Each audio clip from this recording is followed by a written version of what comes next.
Should have you do a weather segment like they do on TV. Here's our. Say hello to the people in the pre-show. Okay, hello to the people in the pre-show. Hi, everybody. Hello. Okay, let's see. Twitch has accepted the stream. YouTube has accepted the stream, and Facebook has accepted the stream. Okay, now I am going to reset the timer. And when it says on the air, after I reset it, you're on the air, okay? Yep. Okay, Sal? Mm-hmm.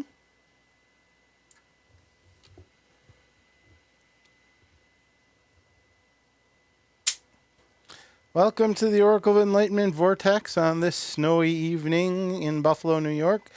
I'm the observer, Sal Monaco, along with my regular co-host, Terry Braunstein, Hello. otherwise known as the Talkin' Proud Lady. Right. And, of course, joining us for the first time in a while is the lovely Mr. Serrere Silvertounge. How Hello. are you? Good to have you on the show. Good to be back. Yes. So, our latest short film featuring both these lovely people will be showing at the screening room on December 15th, if all goes well. It'll be called PJs Are Us. At least that's the working title. Anyway, so I trust everyone had a decent Thanksgiving. Yes. Wonderful. Did our spatchcocked turkey came out really good. My sibling-in-law took care of the stuffing, so I took a bit off our plate. Did the casseroles the night before. Nice. And of course, cranberry sauce from a can and biscuits like near the end. So Yeah, that's what we were missing, biscuits. All we had was regular bread, rolls. Yeah, we had my son had 25 people there for dinner. Oh, All that's family. always great. Family on both sides, so. Yeah, that's always great. So we just want to finish up with Halloween and Thanksgiving so we can move on to Christmas. First off, Dave the Hitman Horbinski, who couldn't be here this evening, left us a tape message for his reviews of our 2 Halloween visits. Okay, so we're going to play that right now. I'm doing fantastic. How about yourself? Pretty good. He's sorry about that. Gonna do his review first of Fright World. What did you think of Fright World? Oh, it was fantastic as always. I really enjoyed Insanity this year. They really made so many improvements to that house. I got like probably 5 or 6 scares out of that house, and it was phenomenal. I'm always impressed with Fright World, and I enjoy going there. That's one of my favorite haunts, of the season. Wasn't it a good mixture of actors and animatronics? Yes, it was. They really improved on the animatronics. I have to admit, that it really, from last year, they keep every year they progress. They're getting more competitive with all their haunted houses, and I still think this one was, in my books, the best. All right. Now, what about the Pumpkin Farm? Oh, the Niagara Pumpkin Farm? Yes. Yes, I really enjoyed that. I like that better than the Pumpkin Farm out in Clarence. Yeah, Really? I think that was a lot better. Well, I enjoyed the haunted hayride. That was phenomenal. And then even at the end, when we went through the haunted house, after we rode the, even out riding the hayride, I felt like it had more scares than the other Pumpkin Farm did. well, yeah. The other Pumpkin Farm didn't really have a lot of scares. Even the Boo Barn is for kids. Yeah. So, and the only thing that was kind of lacking, unless we were, was the show aspect. Yeah. That's where the Clarence Pumpkin Farm had the edge there. Oh, absolutely. Yeah. But there was a lot of stuff that took place during the day that we didn't see at Right, night, which because we'll have to do next year. Yeah, we'll have to plan on making a trip to try to see the stuff during the day. Exactly. So. Yep. And I really enjoyed the donuts were fantastic, and and the cider was amazing. Oh yeah, and I loved the fire. Yes, the bonfire. The bonfire. Really, we needed that night. That was kind of chilly. Yeah. It was like 46 Yeah. that night. It was a little nippy. And you know how a place can be is really well done is when the line to get in the place was quite long. Yes, it was. So I have to admit that. So when you see that, you're actually getting prepared to see something really nice. That's great. All right. Thank you very much, Dave. You're welcome. And here we are. And that was Dave the Hitman Horbensky. And now we are going to show some pictures from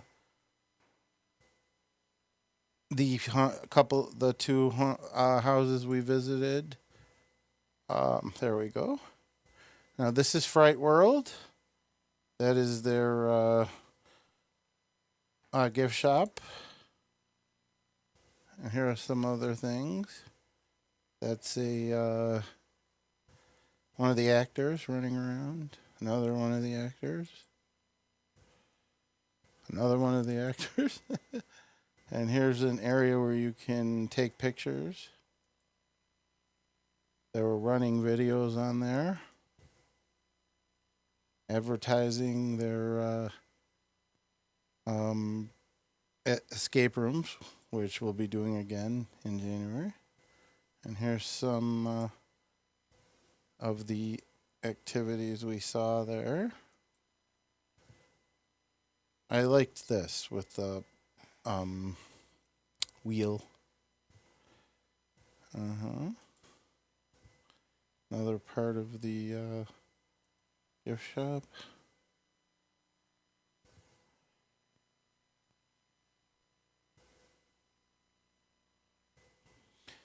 This is one of the areas you can go in and like take selfies on or have someone take long pictures.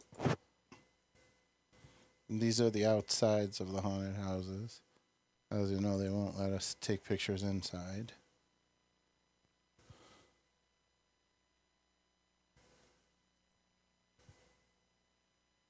I like that one.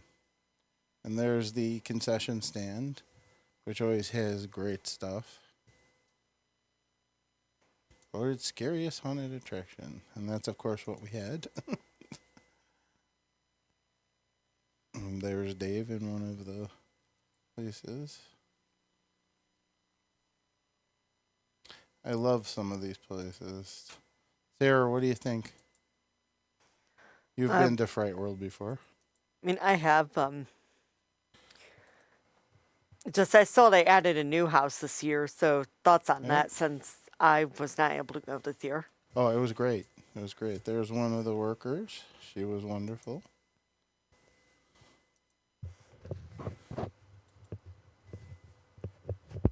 I mean, this was probably the best year, I think, for a combination of actors and animatronics. They just keep getting better every year. Like, every year is better than the previous year. They're an amazing group. And there's the truck, as always. All right, now we switched over to Niagara Pumpkin Farm. Keep in mind, it was very cold that night.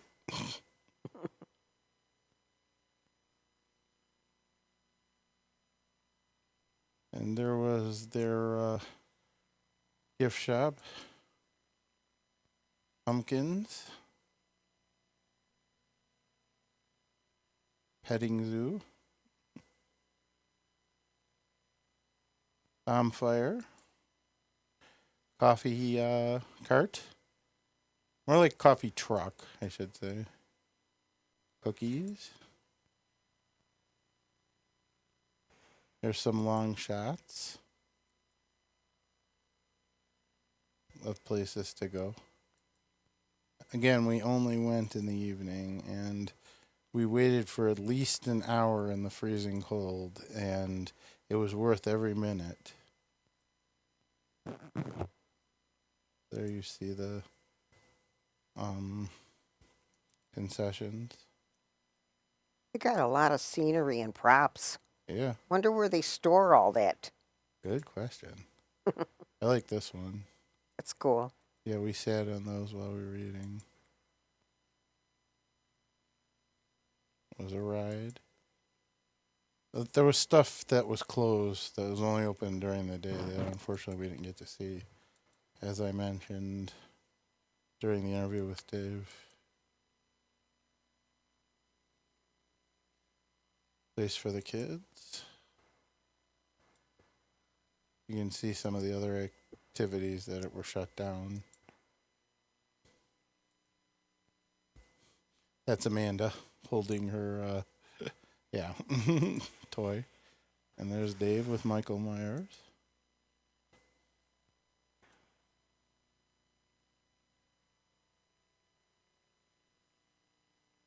There's the entrance.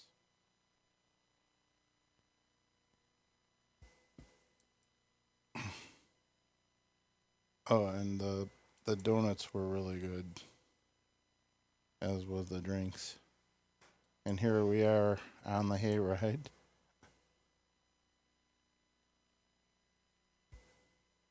There's the donuts.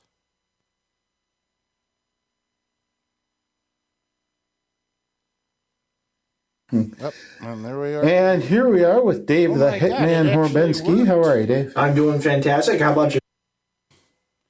Very nice. Okay. Now, I highly recommend both places, and next year, hopefully Sarah will be able to join us on the various events. That will take care of Halloween.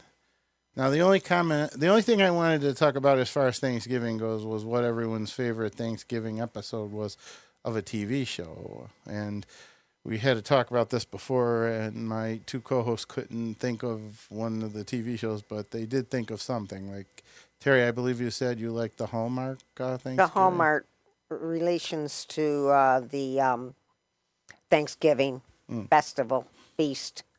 Yeah, I watched a couple of Hallmark Christmas movies, including the one with the Bills, and I'm not going to say they were bad, because they weren't, even though a lot of people think they were.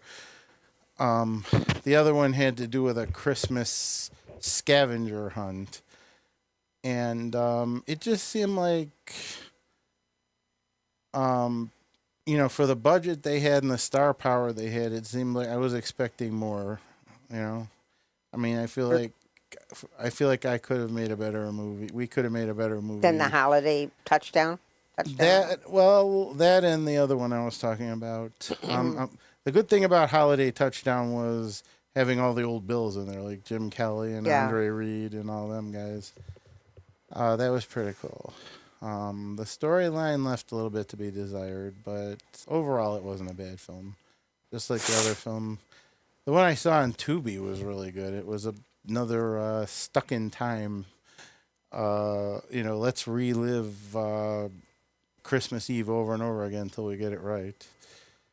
As far as Thanksgiving episodes goes, my top three are Bewitched, when they went back through time, Sabrina the Teenage Witch, when they brought the pilgrims to the present to cook the feast for them, and the Happy Days episode that took place in the past. So those are my top three. I'm sure if I thought harder, I could. Like the Thanksgiving episode of the Brady Bunch, even though it technically wasn't a Thanksgiving episode, it had to do with Thanksgiving, with Greg making a movie about the pilgrims. That was a good one. And the episode of The Middle where they went to a restaurant. It was cheesy and ridiculous, but they made it work somehow. I don't know why, they just did. So that will wrap up Thanksgiving. So now let's go to Christmas. Now, besides Hallmarks, what's your favorite Christmas movie? Oh, of course, White Christmas. Really? Interesting. I'm gonna still on my list. You know what? For me, it would have to be Christmas Vacation. That's always a Christmas Eve tradition. Yeah. Didn't you say that to one of the actors when we were at the con? I did. Yeah. Apparently, Beverly D'Angelo gets that a lot from people. And she's very happy. And she'd be upset if she didn't get that.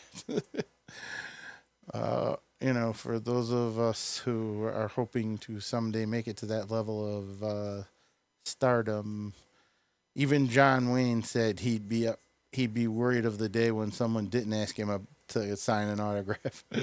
So, of course, Terry's always signing autographs for being the talking proud Oh, I lady. still do. They still remember me. Yeah. It's weird after all those years, but I'm always happy to sign autographs. Exactly. What about that Christmas movie with the lampshade in the girl's leg? Oh, What is Christmas Oh, a Story. Christmas Story. that? Everybody loves to watch that. Yeah, I don't. I don't think it needs to be ran for 24, 24 hours. hours. Yeah.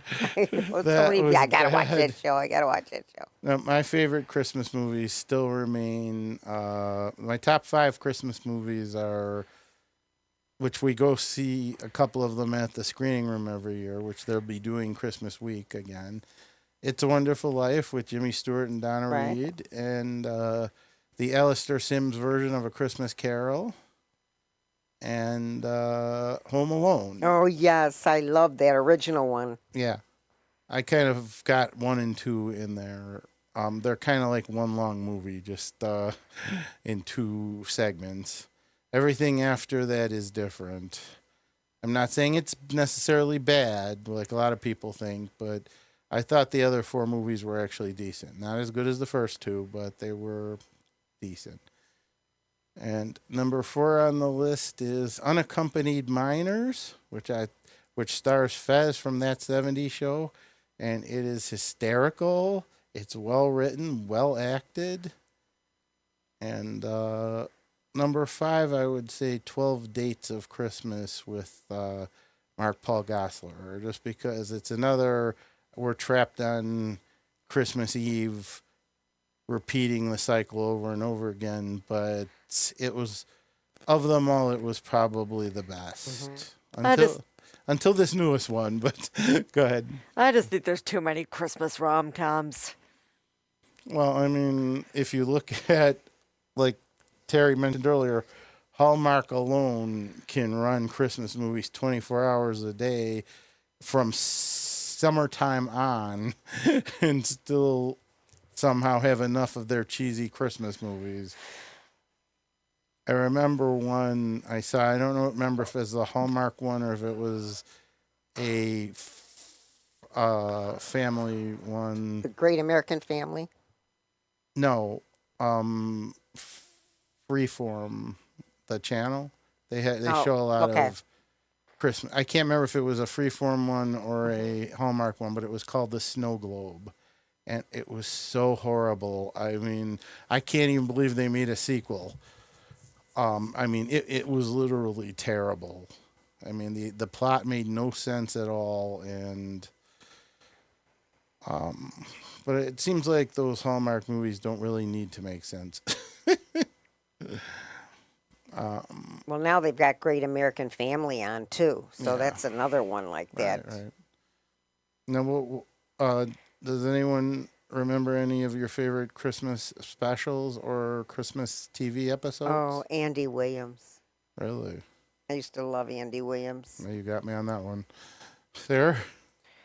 Oh gosh, who are my favorites? Well, I always like a few of the Nickelodeon show holiday specials. Oh, yeah, those are great, aren't they? Yeah. I think I still have a few of them on my DVR. I ask Alexis every day to play me the Andy Williams Christmas music. Very nice.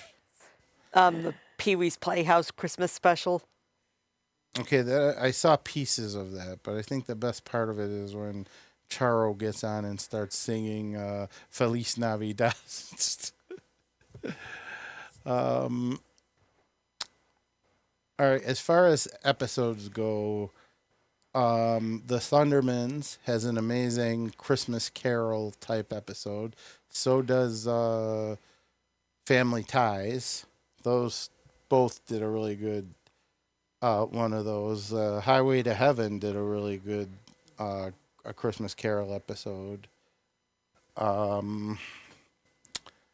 And Bewitched actually did a couple of good Christmas episodes. One even featured Bill Mumy, Will Robinson, and they did a couple of good Thanksgiving episodes. They did a couple of good Halloween episodes. They were pretty good with those things. As far as Christmas specials go, there are just so many that it's hard to say what you could be your favorite. I mean, there are like 3 or 4 Flintstone Christmases. There was the episode of the TV show. There was how they can have Christmas when Jesus hasn't been born yet, I don't know, but it's cartoons. We don't question it. I never thought of that. You're actually right. We had some interesting ones in the 80s. We had Christmas Comes to Pac-Land on Pac-Man. We had the He-Man and She-Ra Christmas episode, which... Oh, gosh. Oh, it was... it was just the amount of Skeletor memes from that special alone. I like the battle with the monstroids. So you'll get in fights, eh? Oh, blast. And everyone picks on the Star Wars Christmas special, and I'll admit it does have its flaws, but I actually like it. I'm sorry. I guess I'm in the minority, but I really like it. You liked the Boba Fett cartoon. Anyone who says they liked it, you only liked the Boba Fett cartoon. Yeah, Be honest with yourselves. Okay, first of all, it was the first appearance of Boba Fett, and second of all, it still remains the only animated cartoon in history to feature the original characters in the original cast. And it's the only time on TV the original cast actually played their characters, even if Carrie Fisher was high through most of it, and understandably so. And Mark was recovering from his car accident, and they had to spray him with tanning solution like crazy. And if Harrison was battling a stormtrooper, and the stormtrooper accidentally tripped and fell, but I mean. And we had these really nice music sequences. I mean, no, all in all, with the comedic sequences, the music sequences, and the look at Chewie's planet, it is still canon, I want to point out. Of course, as you know, since Disney took over, we have the old canon and we have the new canon. So, but that part remains part of both, as do the original 2 trilogies. I think one of my favorite TV Christmas movies was the George C. Scott version of A Christmas Carol. That one was really good. That and Alastair Sims are the 2 best, in my opinion. And I noticed that no matter what when you do something different with every movie, there was one version, I can't remember who starred in it, but one version where when Scrooge first sees the Jacob Marley ghost, he calls these 3 guys in from outside, and they come in with bats to take out whoever's in there, but they never see him. They're sitting there with these bats saying, "Oh yeah, we'll take this guy out. Where is he?" They can't find him. No, and that's the only version that actually does that. And if anyone saw the Muppets Christmas Carol with Michael Caine, that is the only version that features Scrooge having more than one employee besides Bob Cratchit. And just recently, I think it was yesterday morning, MeTV showed the Bugs Bunny Christmas Carol. Oh, really? A Bah Humduck. No, this was, it featured Yosemite Sam as Scrooge and Sylvester as his pet cat. and it featured Porky Pig as Bob Cratchit, Foghorn Leghorn and Elmer Fudd and Pepe Le Pew as carolers, and Bugs, of course, played Freddy, but they referred to him as Bugs, not as Freddy. And I guess he wasn't in this version. He wasn't the his nephew. He was just a person who was interested in Christmas spirit. But it was only about 7 minutes long, but it was actually not bad. It had its good points to it. I think one of the funniest points of it is having Tweety Bird play Tiny Tim, and them saying basically, he's a little puny, isn't he? And Tweety responds by saying, well, if you had to live on bird seed, how puny would you be? That's cool. Even though the rest of his family are pigs, with Petunia Pig, one of the versions of Petunia Pig playing Bob's wife. There have been quite a few versions of her over the years. I think this was the hillbilly version. What did you... Now, Disney, of course, had their version of A Christmas Carol. With Scrooge McDuck was created for that, and he was actually so popular, he wound up with his own TV show, DuckTales. With, I believe it was...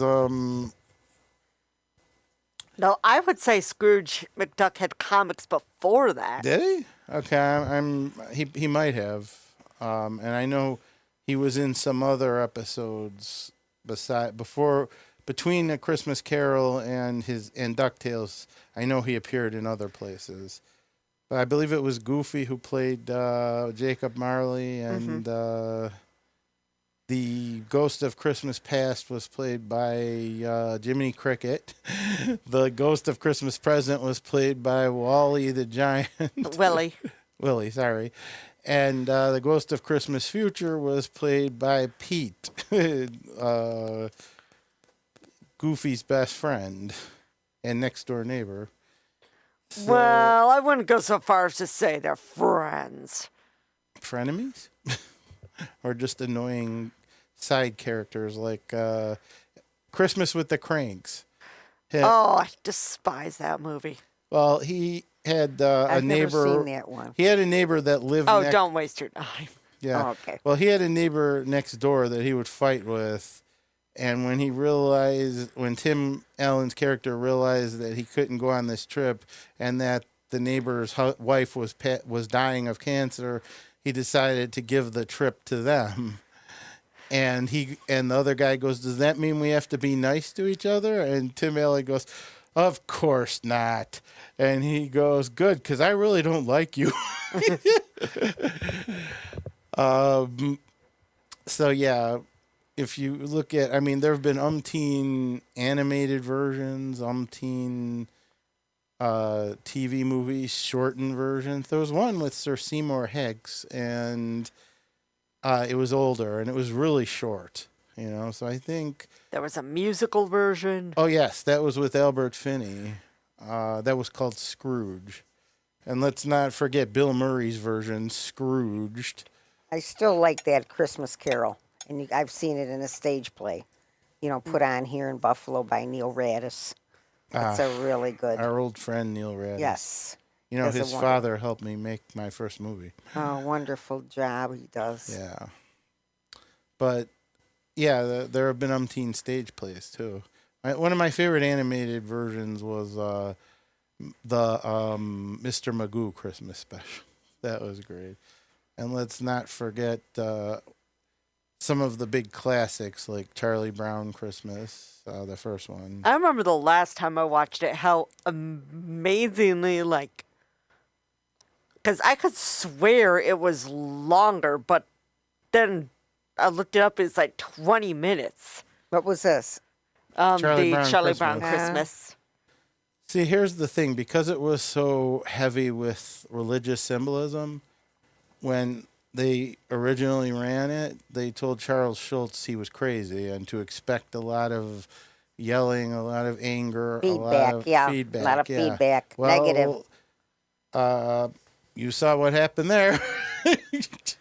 It's been what now, 60 years? So Maybe longer, and we're still showing it every year. So, I think the Garfield Christmas is another one of my favorites. I guess that one's all right. Rest in peace, Pat Carroll. I used to love the one as I'm showing my age a little bit. The Little Rascals Christmas special, oh yes. which was the animated version, which was so good. They actually spun it into a Little Rascals cartoon on Saturday morning, which I don't think lasted more than a season. But those live action movies they made were horrendous. I mean, they're just awful. I can't say the only good thing about it was Whoopi Goldberg playing Buckwheat's mother. Oh really? Just for that dad joke. Hey, my mom's here. Whoopee. Whoopie doopie. But the rest of it was just horrible. Just like with the Three Stooges episode, don't take these characters and put them in a conventional setting because it's just not going to work. These characters were based on the time they were in. So if you're going to make something new, make it based in the time that they were from. Like when they made the King Kong movie that took place in the 30s. I mean, The new one, how did that compare to it? It wasn't half as good. yeah, as but see, there's a situation where Godzilla and King Kong in them, they can be updated and not lose any of their appeal. Whereas characters like, say, Laurel and Hardy, Abbott Yeah. and Costello, and the two previous mentioned, Three Stooges and then you can't update them in the Little Rascals, especially. You can't update them and expect that it's going to work because it's not. Unless you can't try to do old jokes in a new setting. If you're going to try to upgrade them into a new setting, like try to make updated versions of the characters, you could try that, or you could have them be in the setting they were from. But trying to take old characters and put them in a new setting just doesn't work. Yeah. I'm sorry, it doesn't. All right. So, yeah, that's Christmas for you. Let's not, we could go on and on about, like, Rudolph and Frosty and all them, but... Yeah, Frosty is probably like my least favorite in that universe. And oh gosh, we could do a whole episode on like the whole Rankin Bass cinematic universe. Oh, yeah. Oh, yeah. The Rudolph sequels get odd.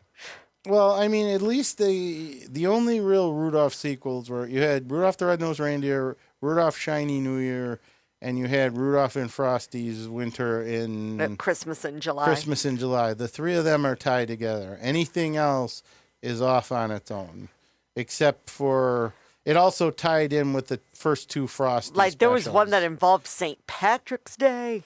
Oh, that was No, I didn't Christmas see that. Gold, Yeah.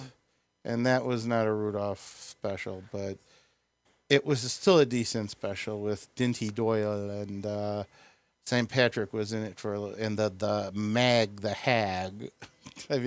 Christmas Gold actually isn't a bad special. You just gotta look at it for what it is. But I want to say Rankin Bass did a movie for Easter. oh, they did a few. Like you said, we could do a couple episodes based on the Rankin and Bass universe. The Easter Bunny's Coming to Town. The one with Here Comes Peter Cottontail. Velveteen Rabbit. And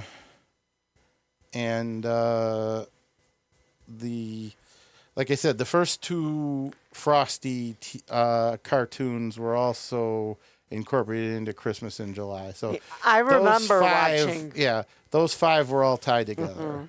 Anything else done was on its own. I remember watching Frosty Returns on TV as a kid.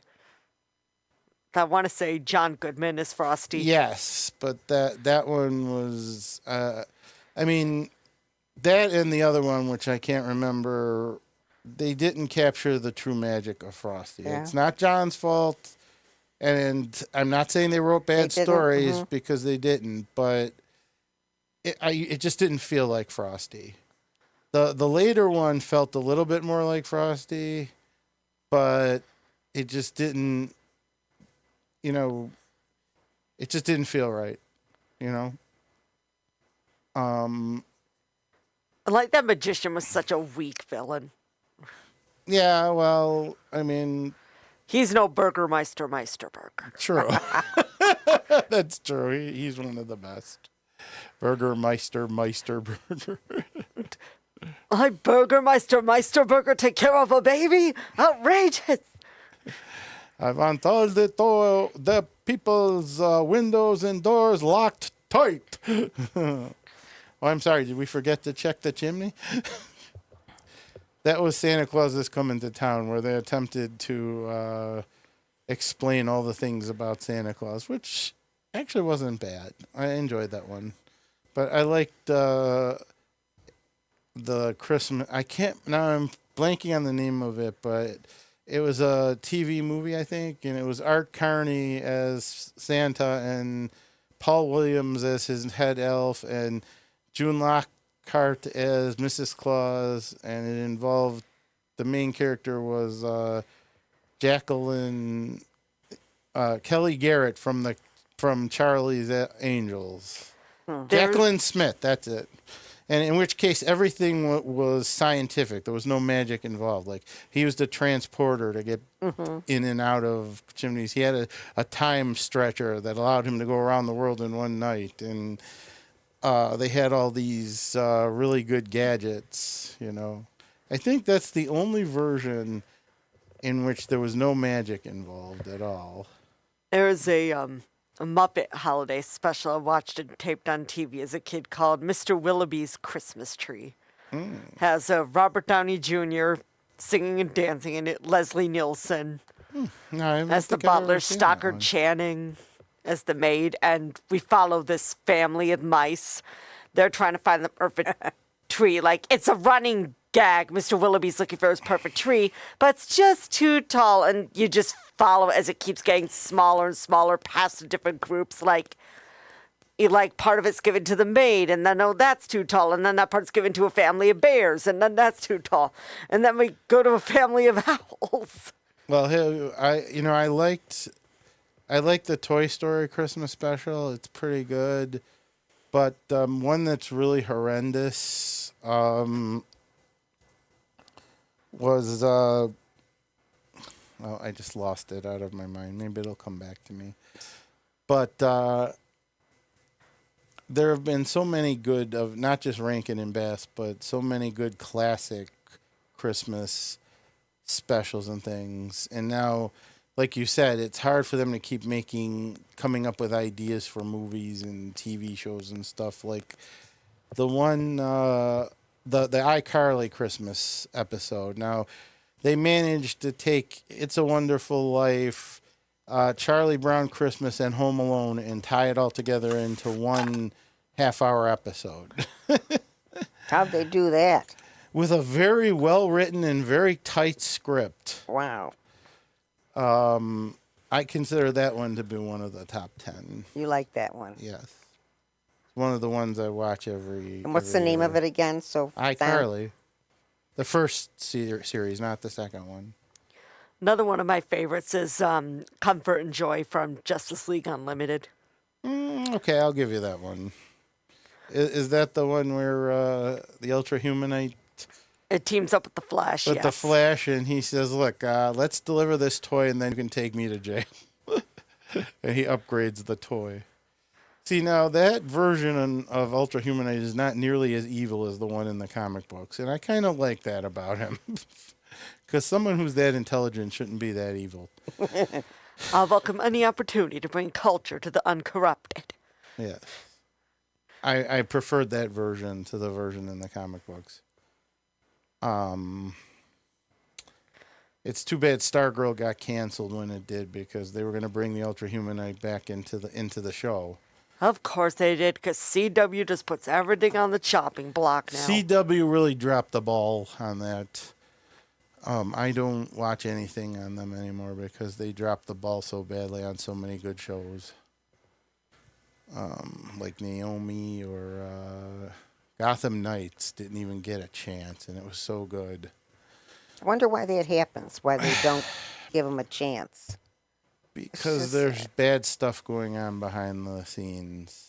And Oh. it had nothing to do with the ratings it just had to do What with. goes on behind the drapes? Yeah, Okay. exactly. And that's a major problem for a lot of shows.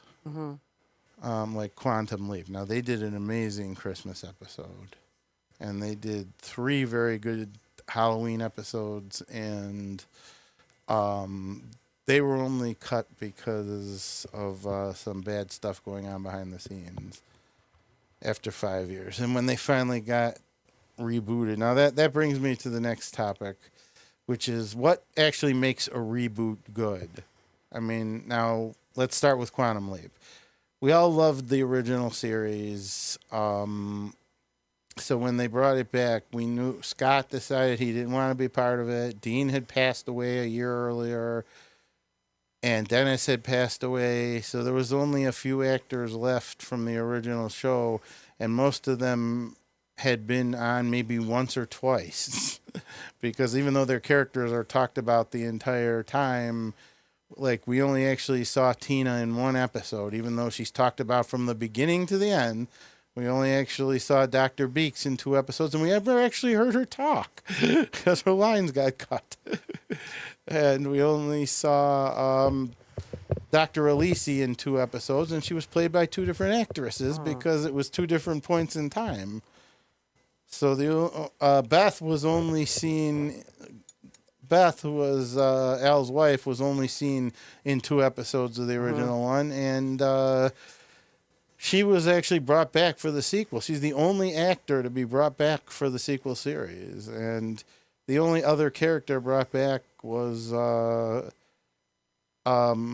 Magic, and he was only in 1 episode. But having Ernie Hudson play Magic was a stroke of genius. Bringing Beth back, the same actress, same character, was a stroke of genius. Having Al's daughter play an important part of it was a good thing as well.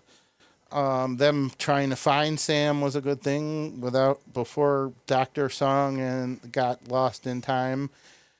But there was a couple things about it that was hurting it. First of all, getting rid of the waiting room. That was a bad idea. Even though we know it didn't always work, the waiting room was very important. Secondly, not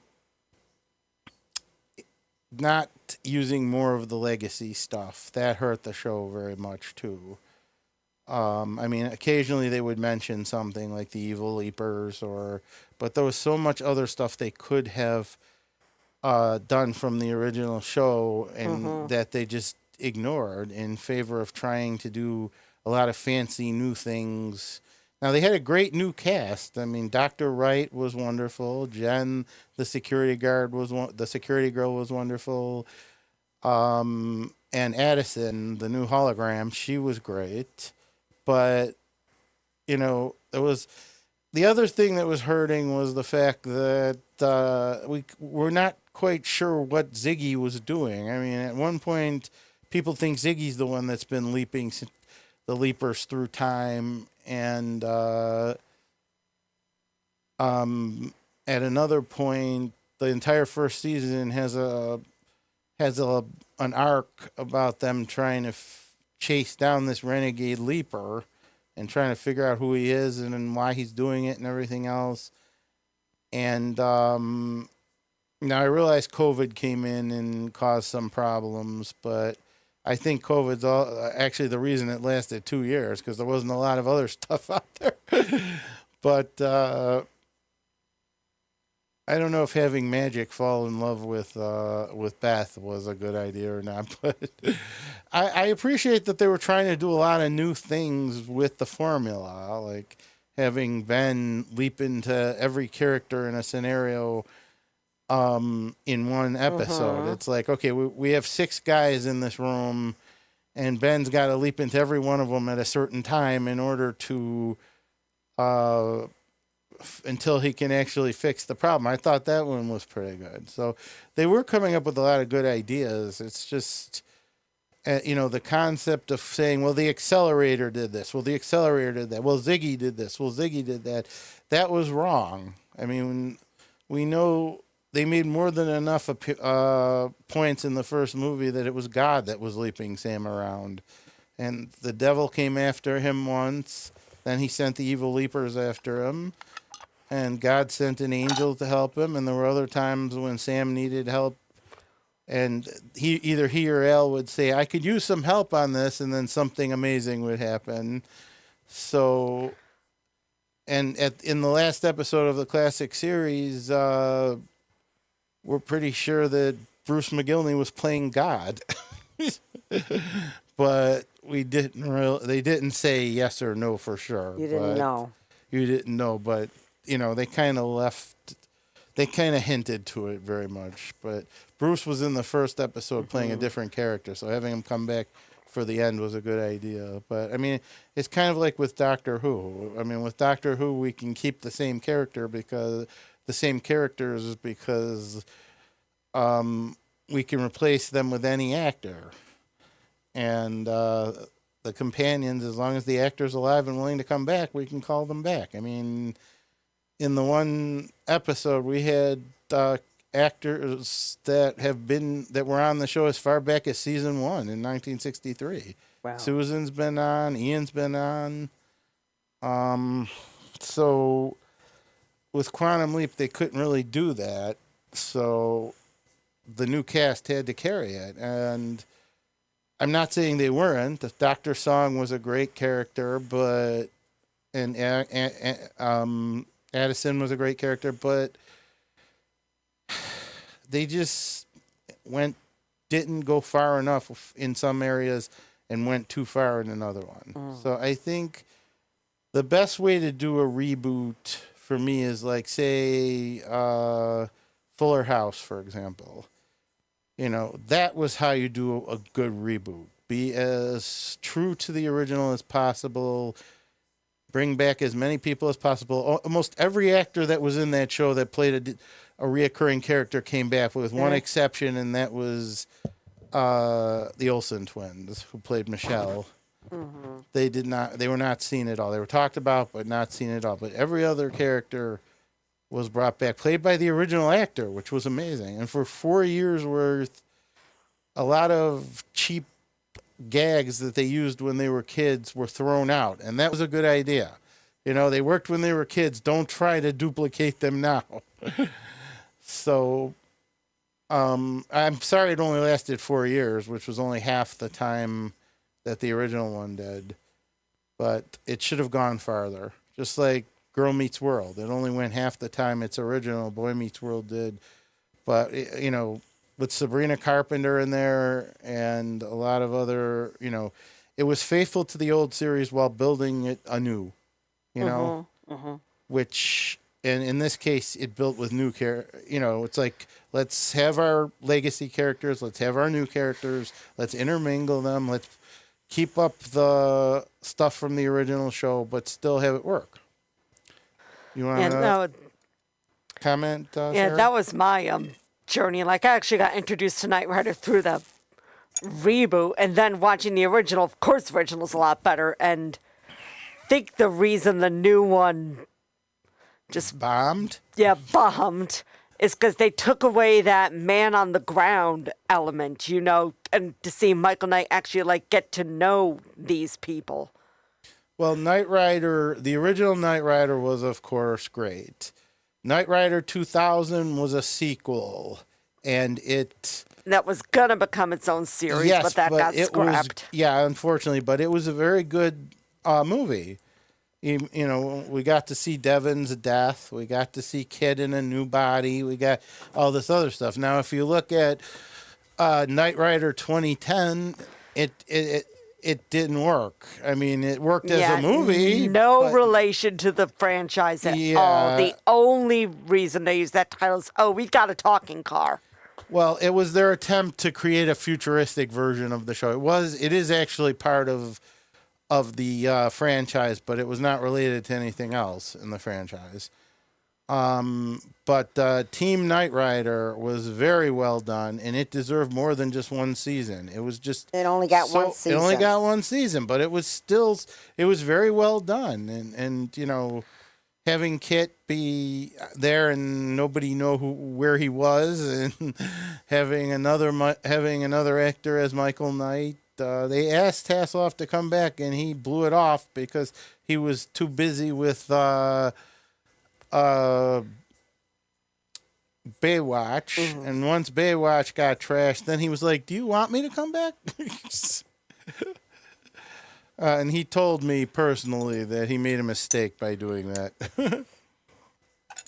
Especially after he made a cameo in the sister show of Team Knight Rider. It was called Nightman, and it was from a Marvel superhero TV. It was a Marvel superhero live action TV show featuring a character from the Ultraverse. The character also appeared in animated form in an episode of the Ultraverse cartoon. And another thing I didn't like about the Knight Rider reboots, like Flag didn't feel like family. No, Like I watch him, like No. after watching the original, I go back watch him, like this isn't Flag. that wasn't a reboot. That was a remake. And when you're remaking something, you want to do some different things, but you got to do it right. And that in that case, they didn't do it. Everything, Knight Rider 2000, Knight Rider 2010, and Team Knight Rider all took place in their own timelines, but they were connected to the original series. The Knight Rider remake was in its own timeline, not connected to anything previous, and it bombed terribly. Have we had a Knight Rider project since then? I don't think So so. Did we? There's been rumors of the movie on and off through the years. That's But no. been in development hell. But nothing. Yeah. Well, and of course, Battlestar Galactica is one of the biggest ones that people talk about. But again, remake, not reboot. If they had rebooted it like Richard Hatch wanted to, it would have been great. But doing this remake was, in my opinion, a bad idea. I know that it wound up being more successful than the original, but it had a lot more going for it. The original would have been more successful if it hadn't suffered from a bunch of stupid network executives who were afraid to spend money. It's like, okay, we have a movie that is being seen, that people are waiting in line around the corner to see, and we're matching a TV series to it that has great ratings, but because it costs so much, we're going to kill it. And they do that too. They do that way too many Many times. wrong decisions are made. That's what happened to Buck Rogers in the 25th century. The only reason it got a second season is because they had a 2-year commitment. But, Sarah, what do you think makes a good reboot? Not remake, reboot. Now, while you're thinking about that, Lost in Space, they did a remake, and they did it right. They didn't try to remake the show from the 60s, which was more sitcom-ish. They tried to make it the way they made it the way it was supposed to be made, a serious science fiction show about survival and everything, and it worked. It did. I love that show. It And that's last, my thing. Like, I have no problem with reboots if you can bring something new to it. If you're just going to retread the old tropes and cash in on nostalgia, then Yeah. Well, no. so I think in an age of constant reboots, if you want to do it right, you got to bring in the legacy stuff. You got to bring in the storylines, but you also have to add something new. Like in Fuller House, we had the kids of the original kids, and that was great. You know, we weren't just rehashing the old series; we were adding something new to it. And you know, the same thing with let me think of a show that's been rebooted recently. Can you think of one, Sarah? that would fall under that category? Oh God, the Powerpuff Girls reboot. You got me on that one. I can't go there. How is it? Terrible. From what I've seen of it, terrible. Terry, do you have any? I know you don't watch a lot of television. No, I don't. I've been trying to put something together, and I don't know. I just don't know. Like, But Lost in Space, I loved, Oh yeah, and I got the whole series and everything with that. yeah. Well, the That original ran for 6 years. No, actually, it only ran for 3. 3 Yeah, in the original from series, 66 to 69. 69. You're right, 66 to 69. Yeah, and the reboot ran or the remake ran for 3 seasons too. But there was an attempt. There was a pilot for an animated series that never got. The pilot was okay, but it never went to series. And there was a pilot for another TV show that didn't get made because I've tried to find it, and I haven't found a good quality of it, but they tried changing too many things, and I think that's why it didn't work. Well, June Lockhart went on to be into other films, and so did Billy Mumy. Oh yeah. I saw him in Are so you many kidding? different They've been in both of them have been in so many different things. Yeah, they really have. She was the mother on Lassie. But that was way before Lost in Space. Yeah. But like, she was in lots of shows, and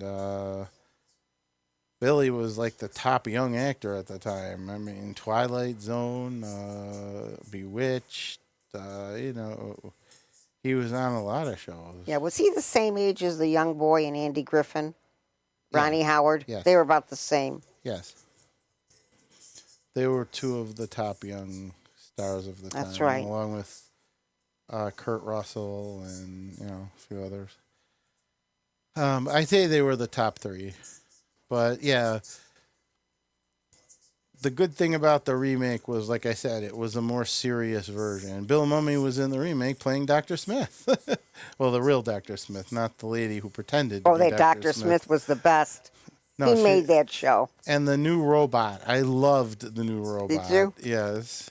I also loved the idea that they had a garage on the Jupiter to let the chariot out instead of having to assemble it.